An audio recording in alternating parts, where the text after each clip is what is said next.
Shalom Bracha, qu'Akadosh Baruch Hu, il vous protège, il vous donne la santé, la joie. Le mois d'Elul. Alors le mois d'Elul, c'est quelque chose de magnifique. Lorsque j'étais au Canada, j'ai écouté très belle histoire. Pas un miracle, une histoire. Vous savez que on découvre Hachem à travers les histoires. Et un juif que j'ai connu il y a 3 ans, ici au Canada, avant le Covid. Et dès que je le connais, il n'était pas religieux. Pas du tout. Pas religieux du tout. Et c'est un ami à monsieur Laredo. Et ce monsieur-là, il vient. La première chose qu'il fait, il me donne un papier que je lui ai écrit il y a 3 ans. Une bracha. Bon. Et je vois que il avait un kippa sur la tête. Et je vois que sa femme était religieuse. Et je me rappelle que il y a 3 ans, c'était pas comme ça. Alors j'ai pas voulu parler. J'ai dit bon. Et il regarde son fils, qu'il avait 13 ans. Il me dit, c'est grâce à lui que j'ai fait Teshuvah. C'est drôle, hein, d'entendre que c'est grâce à que une famille ait fait Teshuvah grâce à leur fils, que lui-même il faisait ni Shabbat ni rien. Qu'est-ce qui s'est passé? Il me raconte, il me dit, un jour, j'étais un vendredi, je viens du travail, et c'était vers 1h30 de l'après-midi, vendredi, et hop, je voulais appeler quelqu'un que j'ai connu, et j'ai dit, oh, je peux pas l'appeler maintenant. Alors mon fils, il était jeune, il avait, je sais pas, il avait 11 ans, 10 ans. Il me dit, papa, pourquoi tu peux pas l'appeler? Il me dit, ben, c'est Shabbat. Papa, Shabbat? Mais je sais que Shabbat c'est la nuit. Il est 1h30 maintenant, papa. Non, mais en Israël, c'est Shabbat. Parce qu'il y a 7 heures de différence. Et alors, papa, il faut le respecter. Et respecte Shabbat. Mon fils me dit, papa, tu respectes quelqu'un qui respecte Shabbat? Et nous, tu ne respectes pas. Et nous, on vit pas comme eux. Comment lui respecte Shabbat? Et toi, tu respectes parce qu'il respecte Shabbat? Et toi, tu es juif comme eux. On est des Israéliens comme eux. Et pourquoi tu respectes pas maman? Et pourquoi tu ne respectes pas à nous, que nous aussi on commence à faire Shabbat?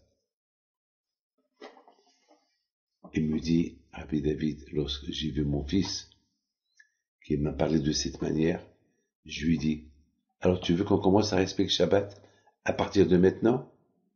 Ben papa, si ton ami, il respecte Shabbat, et toi tu l'appelles pas, parce que tu le respectes, alors,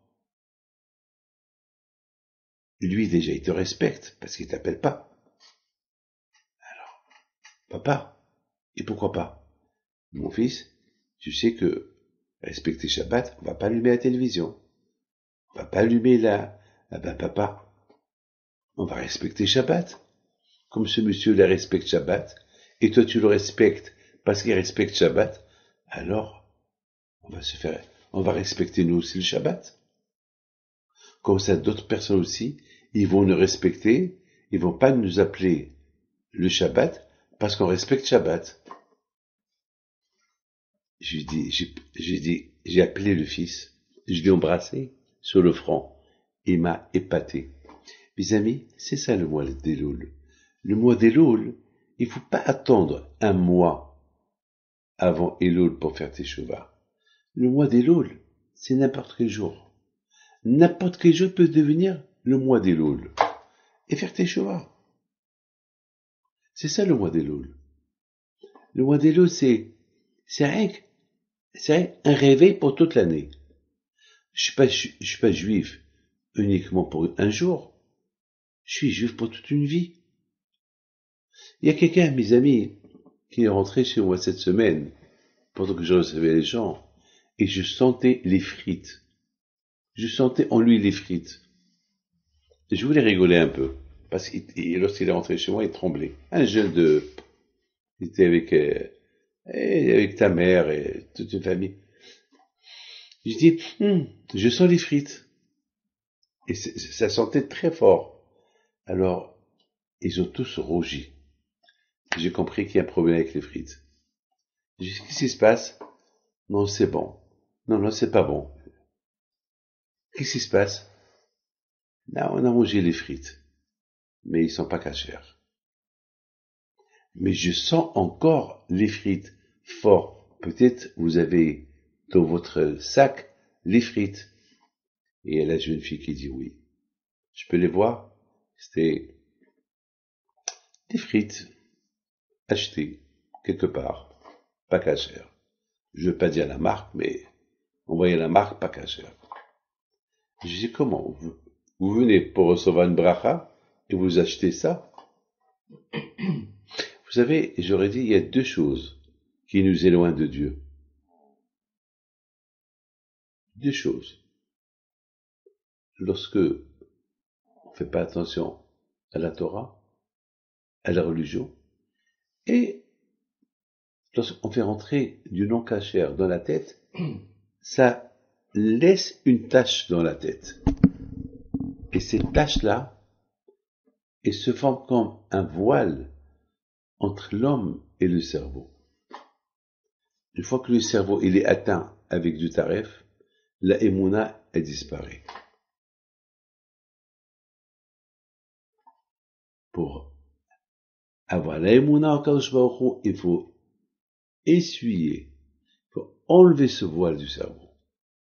Parce que dans la tête, il n'y a pas deux places pour le kasher et pour le taref. Il n'y a que ou pour le kasher ou que pour le taref.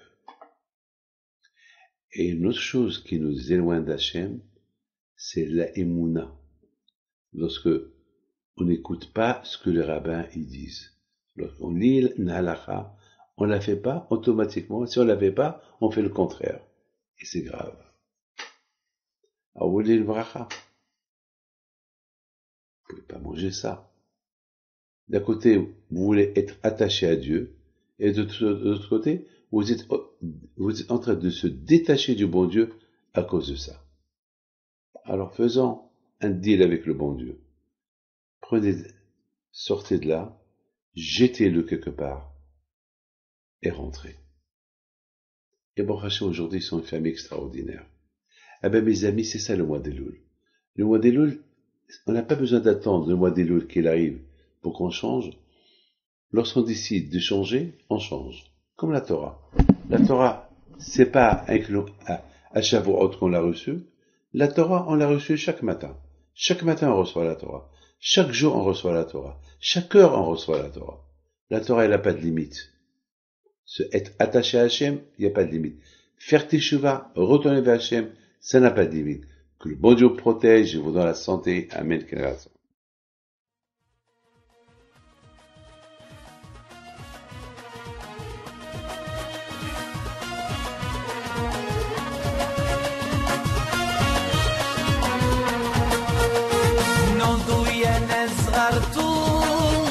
على ربيع حيم بنتو وقف لنا زي خو